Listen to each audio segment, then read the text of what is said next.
Faire confiance à Dieu quand il dit non. Je nage en amont à contre-courant ce matin.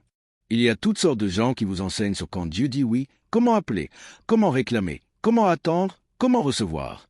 Ils vous disent qu'il y a 5 façons d'obtenir la bénédiction, 10 façons pour arriver au sommet, 3 étapes pour finir en haut de la pyramide, 5 façons d'être vainqueur, 6 façons de sortir de la dette. Il y a toutes sortes de messages et de sermons, de livres de développement personnel, toutes sortes d'ouvrages qui vous guideront sur comment obtenir ce que vous voulez. Mais très peu de choses sont dites sur comment survivre lorsque la vie ne vous donne pas ce que vous voulez. Dans les minutes à venir, je veux vous dire que vous n'avez pas à perdre la foi, simplement parce que Dieu n'a pas dit oui à ce que vous lui avez demandé de faire. Vous n'avez pas besoin de faire de dépression nerveuse, de vous apitoyer sur votre sort, de jeter l'éponge, de vous éloigner de l'Église, simplement parce que vous n'avez pas obtenu le poste, vous n'avez pas obtenu la maison, vous n'avez pas obtenu la guérison, vous n'avez pas obtenu ce que vous vouliez du Seigneur. Nous n'avons pas besoin de foi pour nous diriger quand tout se met en place. Nous avons besoin de foi pour nous soutenir quand tout l'enfer se déchaîne. Lorsque vous regardez votre Bible d'une main et que vous regardez votre vie de l'autre, vous dites « Seigneur, je vois ce que tu dis, mais regarde ce que je traverse, et rien de ce que je vis ne correspond à ce que tu dis. » Et c'est là que nous avons besoin d'être enseignés. Je n'ai pas besoin que tu me dises comment agir quand je suis guéri. Tu dois m'apprendre à survivre quand je ne suis pas guéri. Je n'ai pas besoin que tu me dises comment crier quand j'ai un nouvel emploi, une nouvelle maison, une nouvelle voiture, une nouvelle femme, une nouvelle circonstance. J'ai assez de sens pour être heureux quand les choses vont bien. Mais apprends-moi à être heureux quand l'enfer se déchaîne, quand les choses sont pires au lieu de s'améliorer. Apprends-moi à me tenir ferme quand il pleut sur mon visage et dis-moi comment continuer à faire confiance à Dieu quand il dit non. Prenons 2 Corinthiens 12, verset 7. C'est là que vous trouverez notre message d'aujourd'hui. Nous avons ici l'occasion unique et rare d'entendre l'apôtre Paul parler à l'église de Corinthe de manière puissante, didactique et succincte. Il dévoile une expérience personnelle pour avoir un impact sur le public qu'il a conquis à Corinthe. Il raconte quelque chose qui se passait entre Dieu et lui. C'est une opportunité rare, car Paul ne dit pas grand-chose sur ses expériences personnelles, mais il nous accorde un moment de transparence dont je vais profiter aujourd'hui. De Corinthiens 12, versets 7 à 10. Et pour que je ne sois pas en fait d'orgueil à cause de l'excellence de ces révélations, il m'a été mis une écharpe dans la chair, un ange de Satan pour me souffleter et m'empêcher de m'enorgueillir. 3 fois j'ai prié le Seigneur de l'éloigner de moi, et il m'a dit non, ma grâce te suffit, car ma puissance s'accomplit dans la faiblesse. Lorsque tu as envie d'abandonner, je me glorifierai donc bien plus volontiers de mes faiblesses. Je suis donc content d'avoir traversé tout ça, afin que la puissance de Christ repose sur moi. C'est pourquoi je me plais dans les faiblesses, dans les outrages, dans les calamités, dans les persécutions, dans les détresses pour Christ, car quand je suis faible, c'est alors que je suis fort. Faire confiance à Dieu quand il dit non. Prions. Père, je saisis cette occasion pour te demander ta puissance. Sans elle, je ne peux rien faire. Ta parole est ma parole, mes dons sont ceux qui viennent de toi et je partage ces dons avec ton peuple aujourd'hui. Amen. L'apôtre Paul commence en prélude à sa transparence, à parler de la profondeur de la révélation qu'il a reçue du Seigneur. C'est le contexte à partir duquel on va extrapoler sur ce texte. Il dit, « Je connais un homme en Christ qui, si ce fut dans son corps ou sans son corps, je ne sais, Dieu le sait, fut enlevé dans le paradis et il entendit des paroles ineffables qui n'est pas permis à un homme d'exprimer. Je me glorifierai d'un tel homme, mais de moi-même je ne me glorifierai pas, sinon de mes infirmités. » Rien à propos de Paul n'était normal. Il était richement béni en sagesse, richement béni en compréhension, richement béni en spiritualité, richement béni en intelligence. Il était richement béni en intellectualisme, richement béni en expérience unique avec Dieu. Il était richement béni en influence, richement béni en charisme et richement béni en relations. Tout ce que Paul faisait était grand. Avez-vous déjà rencontré ce genre de personnes qui font simplement de grandes choses? Quand elles ont raison, elles ont vraiment raison. Quand elles font des choses en grand, elles le font vraiment en grand. Elles gagnent gros et perdent gros. Paul faisait tout en grand, en vraiment grand. Dieu l'a mis à part, il l'avait utilisé d'une manière surnaturelle, il l'a propulsé à un niveau d'influence qui a été inégalé dans tout le Nouveau Testament. Il se tient tête et épaule au-dessus du reste des apôtres, ayant eu moins d'expérience avec Christ que les 12 originaux, et pourtant on a fait plus avec ce qu'il avait. C'était un grand homme, il a tout fait grand, et quand il était dans l'erreur, il était vraiment dans l'erreur, tuant des chrétiens. C'était un terroriste pour les chrétiens. Il avait la réputation de détruire les chrétiens. Les chrétiens avaient peur de lui. Toute sa vie, il avait été formé à haïr les chrétiens jusqu'à ce qu'il arrive sur la route de Damas et que Christ, le Christ contre lequel il s'était si farouchement opposé, l'ébranle. Il a eu une transformation en Dieu. Et tout d'un coup, il fait maintenant partie du groupe de gens qu'il détestait. Pensez-vous alors que Dieu ne pourra pas changer votre vie? Le problème maintenant est qu'il entre dans un environnement où les gens avec qui il est censé partager la parole ont peur de lui. Il finit donc par être rejeté par les siens, mais n'est pas complètement accepté par sa nouvelle famille chrétienne.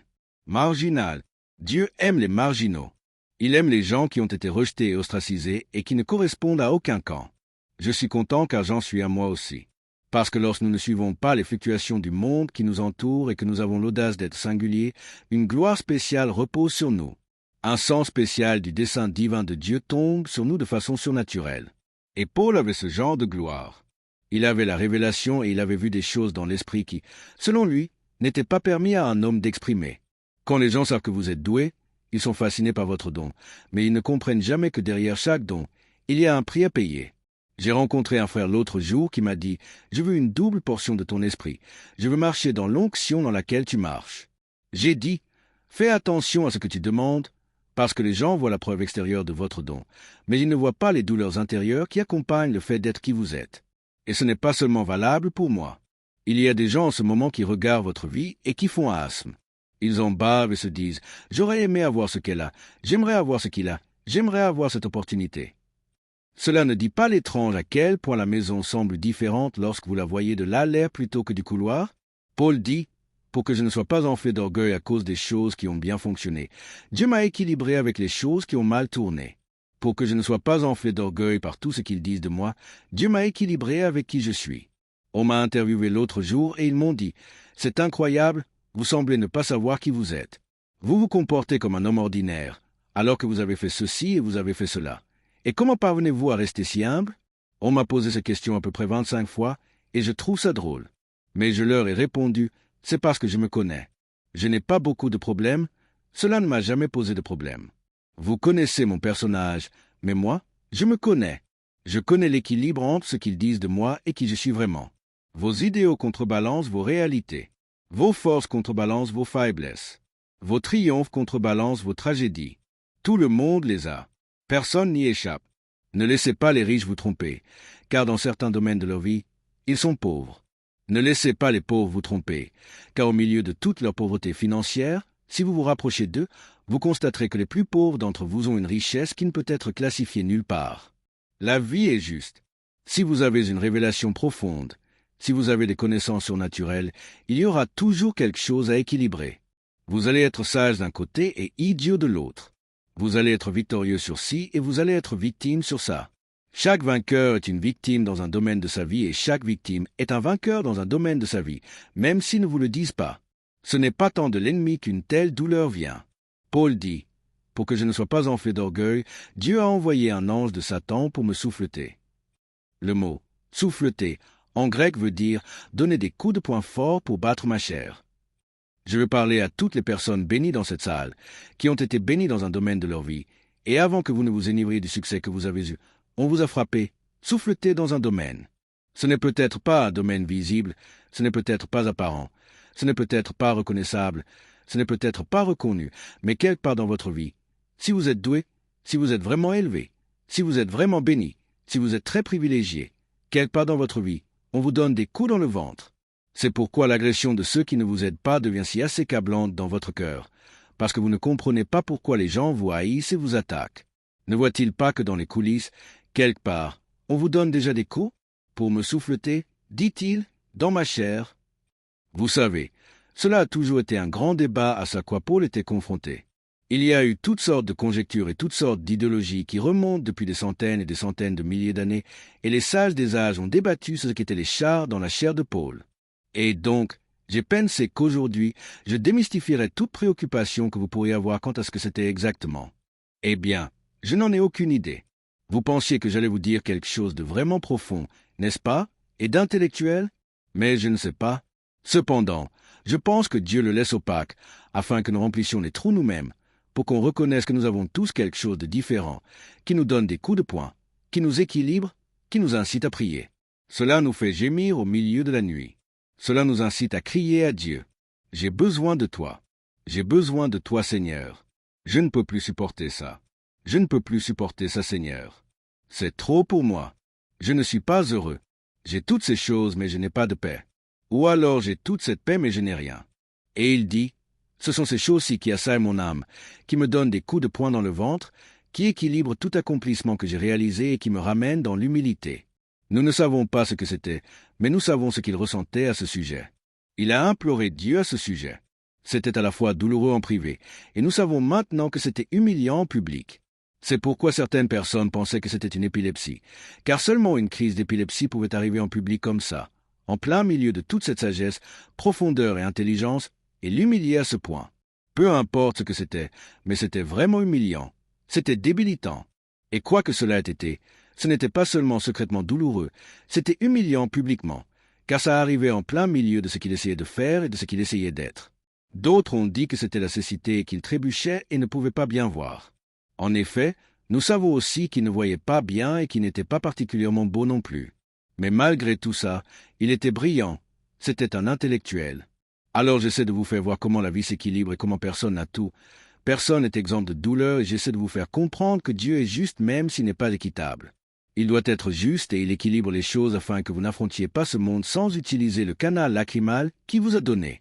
Je veux que vous compreniez que vous ne survivrez pas à ce monde, et cela peu importe votre intelligence, peu importe votre beauté, peu importe la grosseur de vos biceps et triceps, car quelque part dans votre vie, il y aura quelque chose qui vous frappera dans le ventre et qui vous fera tomber par terre, qui vous fera dire « Je ne sais pas, je parle grec et hébreu, mais je ne sais pas comment parler à mon propre enfant, je ne sais pas. » Il y aura toujours quelque chose qui échappera à votre emprise, qui vous ramènera à la réalité, qui vous humiliera parfois et vous fera redescendre sur terre. C'est pour cela qu'il a prié. Vous devez comprendre la puissance de cette prière. Le pouvoir de cette prière repose sur l'énormité des fardeaux qu'il porte. Il prie 3 fois, pour ce qu'il a accablé. Je veux vous parler de ce qui vous accable. Je ne veux pas parler de ce que vous gérez bien, mais de ce que vous gérez mal. Je ne veux pas vous parler de vos victoires, mais je veux vous parler de vos échecs. Je ne veux pas vous parler des domaines que vous surmontez, je veux vous parler des domaines qui vous accablent. Pensez à ce qui vous accable, à ce qui vous sort de vos gonds, ce qui vous ébranle, ce qui vous tape sur les nerfs. Il dit Dieu, je suis ici pour travailler pour toi et je suis responsable. Je serai responsable de la plupart des écrits du Nouveau Testament. J'ai établi des églises partout où tu m'as envoyé. J'ai prêché l'Évangile avec puissance et clarté. Même lorsque j'étais en prison, j'imposais les mains aux morts et je les ai vus sortir de leur tombe. Et donc je te demande une faveur personnelle. Je ne te demande pas grand-chose. En plus, je ne te dérange pratiquement jamais. Je n'ai rien dit sur le naufrage que j'ai eu. Je n'ai rien dit lorsqu'on me frappait. Je n'ai rien dit lorsqu'on m'a mis en prison. Mais là, c'est une faveur que je te demande. S'il te plaît, éloigne ça de moi. Parce que cela m'accable, c'est trop pour moi. Je me noie dedans. Ça me déprime, ça détruit ma vie. Cela me déconcentre, éloigne-le. Je veux que vous compreniez la puissance de cette prière. Ce n'est pas quelqu'un qui prie pour une place de parking ou pour que les choses aillent bien au boulot aujourd'hui. Non, non, non. C'est prier pour ce qui accable mon âme. Je ne t'en aurais pas parlé. Seigneur, si ce n'était pas important pour moi. Je ne t'en aurais pas parlé. Seigneur, si ce n'était pas trop à surmonter pour moi. Tout ce que je pouvais supporter, j'ai supporté. Seigneur, tout ce que je pouvais endurer, j'ai enduré. Tout ce que je pouvais encaisser, j'ai encaissé. Seigneur. Mais ce que j'ai là accable mon âme. Ô mon Dieu, éloigne-le de moi. Qu'est-ce qui vous accable? Qu'est-ce qui vous submerge au point de vous noyer? C'est sur ça qu'il priait. 3 fois il l'a fait. Pourquoi Paul devait-il prier 3 fois? Il n'a pas eu à prier 3 fois pour ressusciter le mort qui est tombé par la fenêtre. Comment se fait-il que Dieu agisse plus rapidement quand vous priez pour les problèmes des autres? Je veux juste poser une question. Si quelqu'un comprend les mots qui sortent de ma bouche, comment pouvez-vous être si perspicace sur la vie de tout le monde, sauf la vôtre? Et pourquoi? Pourquoi sommes-nous si sages avec les dilemmes des autres et si idiots avec les nôtres? Comment Paul pouvait-il avoir le pouvoir et le courage de bouleverser des villes sans pouvoir résoudre son propre problème? Il a prié 3 fois pour que Dieu enlève ça. Ôte cette malédiction de moi, Seigneur, pour que je puisse te servir comme je le dois, pour que je puisse être qui tu veux que je sois. Et je pourrais le faire si seulement tu réglais ce problème. Cela me submerge. Dieu, éloigne ça de moi. Je vais être encore meilleur pour toi. Règle ça. Si tu résolvais ce problème, je serais encore plus utile pour toi si je n'avais pas ce handicap. Savez-vous tous de quoi je parle? On dirait que quelqu'un ici se reconnaît dans ce que je dis. Je me suis couché en pensant à ce passage de la Bible. Je me suis réveillé en y réfléchissant. C'était constamment dans ma tête me disant que c'est le texte que je suis censé prêcher ce matin. Et je ne sais pas si c'est pour quelqu'un qui est ici ou quelqu'un qui est sur Internet, ou peut-être que c'est juste pour moi, mais quelqu'un ici sait ce que c'est que d'être submergé par quelque chose. Et vous dites, Dieu, si tu pouvais juste enlever ça, je serais une meilleure maman, je serais un meilleur papa, je serais un meilleur mari, une meilleure épouse, je serais un meilleur homme. Mais ça me submerge. Et le Paul qui a ressuscité les morts, guéri les malades et transformé l'eau en vin est allé à Dieu pour son propre problème. Et sa requête a été rejetée. Objection, votre honneur. Rejeté. Vous avez le droit d'objecter, mais il a le droit de rejeter. Vous avez le droit de vous plaindre, mais il a le droit de rejeter votre quête. Vous avez le droit de pleurer, mais il a le droit de rejeter votre quête. Et j'ai été envoyé ce matin pour vous parler de quand Dieu dit non. Que faites-vous quand vous demandez une bonne chose? Ce n'est pas comme si vous demandiez de l'or, que l'or sorte d'une fontaine. Il ne prie pas de façon charnelle ou par égoïsme. Pourtant, que faites-vous lorsque vous priez pour quelque chose de bien? Et Dieu dit non. J'ai rejeté ta requête. Grand homme de foi et de puissance, requête rejetée. Maman en prière, requête rejetée. Vous conseillez d'autres couples, mais votre foyer est en ruine, requête rejetée.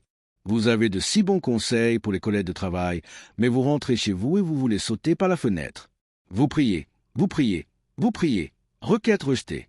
Vous avez un être cher à l'hôpital qui est malade, et vous avez prié, vous avez jeûné, vous les avez wounded ou en will, vous avez cité tous les versets, vous essayez de croire en Dieu, vous essayez de lire tous les livres et d'écouter tous les CD que vous pouvez, mais il perd la vie. Requête rejetée. Vous avez dit toutes les bonnes choses, vous avez cité tous les versets, vous avez dit à l'infirmière qu'il allait être guéri, vous avez dit au docteur qu'elle s'en sortirait, vous avez témoigné à tout le monde, vous avez cité les Écritures, vous avez posé la Bible sur leur tête, mais ils me rendent juste devant vous, et l'ennemi vous regarde et vous dit, « Il est tout ton Dieu maintenant. » Requête rejetée. Un jour, je suis sorti de cette église, ici après ma prédication, trempé de sueur. Je suis monté sur le corps de ma mère, malgré la transpiration qui dégoulinait de partout, et j'ai prié pour elle. Mais elle est quand même morte dans mes bras. Et le diable m'a dit, « Il est où ton Dieu maintenant? » Que faites-vous lorsque votre requête est rejetée?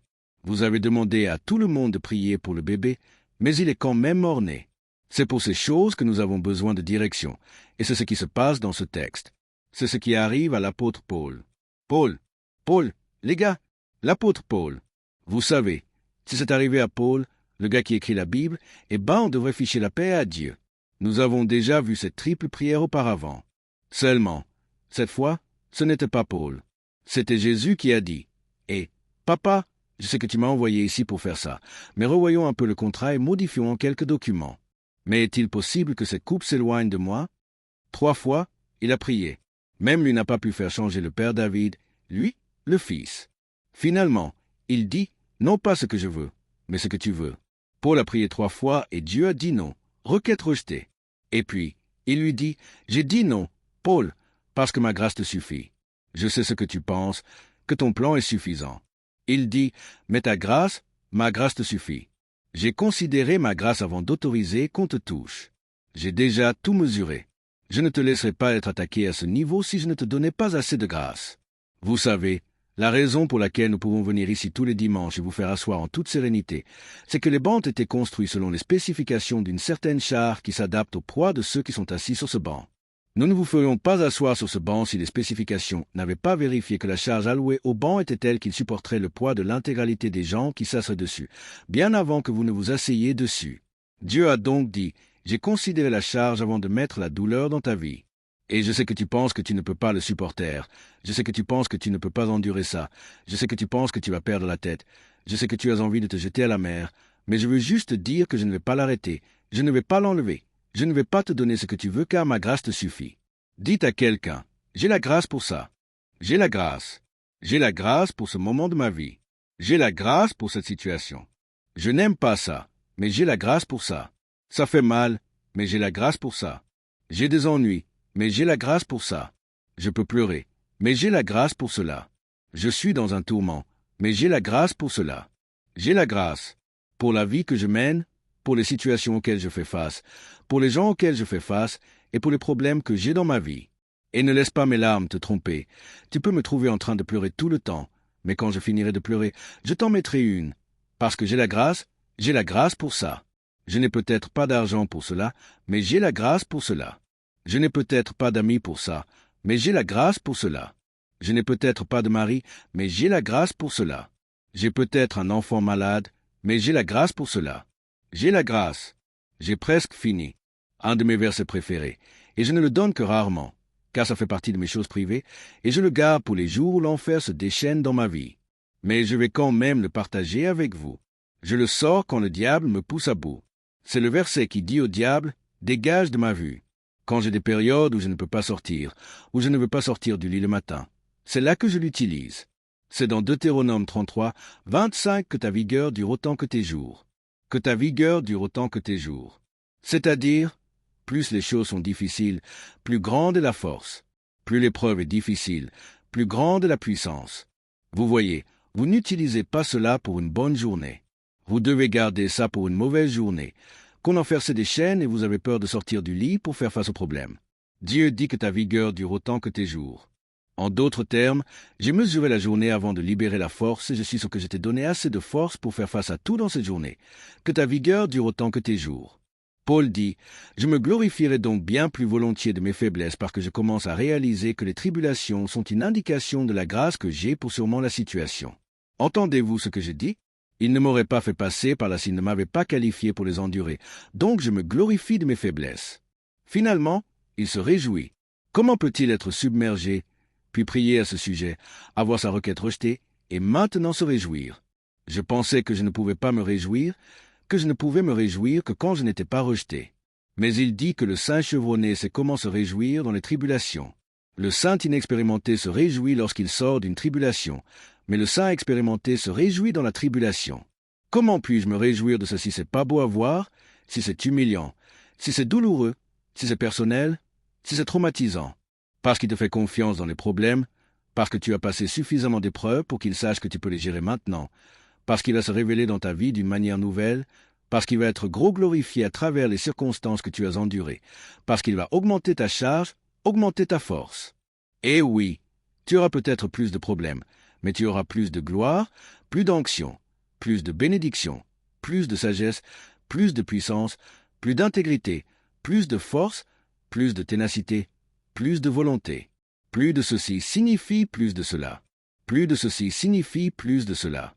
Donc, quand vous voyez l'enfer se déchaîner, comprenez que les anges viennent de toutes les directions. En conclusion, vous devez faire confiance à Dieu quand il dit non. Vous devez faire confiance à Dieu lorsque vous n'avez pas obtenu le poste. Vous devez faire confiance à Dieu lorsque vous n'avez pas eu la maison. Vous devez faire confiance à Dieu lorsque votre enfant n'est pas rentré à la maison. Vous devez faire confiance à Dieu lorsque vous fermez un cercueil. Vous devez faire confiance à Dieu quand il dit non. Que ta vigueur dure autant que tes jours. Plus les choses sont difficiles, plus la grâce est grande. Plus les temps sont difficiles, plus la force est grande. Plus le dilemme est tenace, plus le croyant est équipé. Vous devez lui faire confiance et croire que sa grâce suffit. Je termine avec le pasteur Robinson. Pasteur, je te connais depuis très longtemps. Je t'ai vu traverser toutes sortes de choses affreuses. Et je me souviens de ta première femme quand elle est tombée malade. Je me souviens quand elle est morte subitement. J'étais là aux funérailles. Tu voulais partir avec elle, n'est-ce pas? Mais si tu étais mort en même temps qu'elle, tu n'aurais jamais rencontré Beverly, ta nouvelle femme. Chaque personne a un moment de « je voudrais mourir » dans sa vie. Le frère Holloway a subi 8 opérations de l'œil. Il a failli devenir aveugle et il a voulu mourir lui aussi. Mais il a continué à se battre et il est revenu des morts. Et vous gagnerez si vous n'abandonnez pas. Maintenant, vous pouvez trouver des ouvrages de développement personnel à la librairie, mais parfois le moine ne peut pas vous aider. Vous pouvez obtenir de la motivation d'un spécialiste de la motivation, mais parfois vous ne pouvez pas vous motiver lorsque vous avez besoin d'un miracle. Vous pouvez rencontrer des gens dans un club, une sororité ou lors d'une croisière et vous socialiser avec eux. Mais à l'église, c'est plus que cela. Nous rencontrons des gens, mais c'est plus que cela. Nous motivons, mais c'est plus que cela. Nous encourageons, mais c'est plus que cela. Ce que nous donnons ici et qui nous est particulier, c'est de la nourriture pour l'âme, de la lutte pour le combattant, de la graine pour le semeur, du pain pour le mangeur. Et pour ceux qui n'ont pas de force, si seulement vous pouviez plonger dans la parole de Dieu, vous pourriez alors faire un nœud à la corde et vous y accrocher. Je vais vous demander quelque chose qui est vraiment difficile à obtenir des gens de l'Église. Et je vais vous dire pourquoi. parce que nous pensons avoir l'obligation de prétendre que tout va bien. Vous savez, je reviens tout juste d'Australie et je serai à Londres ce week-end. Je porte la parole auprès de tout type de gens, toutes les cultures et tous les pays. Parfois, dans notre fibre culturelle, nous avons cette responsabilité d'agir comme si tout allait bien. Et même si nous brûlons, nous sourions. L'une des choses les plus difficiles à obtenir des gens de l'Église est l'honnêteté. Vous pouvez les faire travailler, vous pouvez les faire servir, vous pouvez leur demander de donner ou de faire n'importe quoi, ils le feront, mais ils n'admettront pas que quelque chose les submerge. Je pense que nous pensons que cela donne une mauvaise image de Dieu et nous ne voulons pas ternir son image, alors nous sourions quand tout autour de nous s'embrase. Demander une offrande ici est facile, mais avoir de l'honnêteté est parfois difficile. Et je veux donc prier pour les gens qui voudraient mourir, qui sont submergés, qui ont eu leur requête rejetée et qui se demandent secrètement où est Dieu. Tu ne m'entends pas crier « Seigneur, ne sais-tu pas que je suis fatigué ? Seigneur, ce n'est peut-être pas pour tout le monde, mais je sais que Dieu ne me donne jamais de message comme celui-ci si quelqu'un n'en a pas besoin. Je ne veux pas ternir votre image, car je sais que vous devez prétendre que tout va bien. Alors soyez cool et ne faites rien si vous le voulez. Mais je parle aux gens qui veulent jeter l'éponge, qui veulent mourir et qui ne s'accrochent. Comme le disait ma mère qu'à un fil. La vie semble tellement injuste et vous n'avez pas assez de force pour apprendre, affronter tout ce à quoi vous faites face. C'est le mauvais moment, ou la mauvaise saison, ou le mauvais jour, ou la mauvaise personne. Que ça ne se produise pas dans ce lieu, que ce ne soit pas mon enfant, que ce ne soit pas ma femme, que ce ne soit pas mon mari, pas ma maman. Oh Dieu, nous l'exprimons tous de différentes manières, mais c'est le même sentiment. J'aurais tellement aimé vous dire que si vous vous avanciez ici, en rentrant chez vous, Dieu aura tout réglé pour vous. J'aurais tellement aimé vous dire cela. J'aurais tellement aimé vous dire qu'après vous êtes avancé aujourd'hui, en rentrant chez vous, vous serez heureux dans votre mariage. J'aurais tellement aimé vous dire que votre enfant va se rétablir dans 10 heures, que le test du cancer va revenir négatif.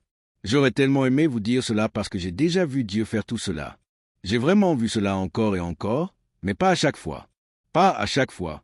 Alors juste pour ce dimanche, j'aimerais parler aux gens et leur dire ce qu'il faut faire quand Dieu dit non. Comment trouvez-vous la force de sortir du lit chaque matin quand l'enfer se déchaîne?